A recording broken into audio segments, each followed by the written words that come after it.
Welcome!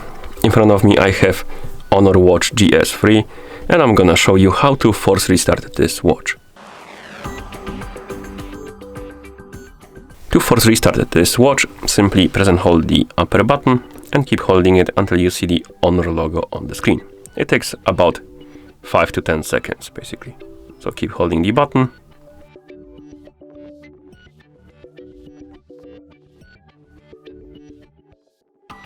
And once you see the Honor logo on the screen, you can release the button and wait until the watch is done rebooting.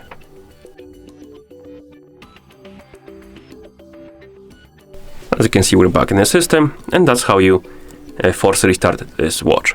Thank you for watching. If you found this video helpful, please consider subscribing to our channel and leaving a like on the video.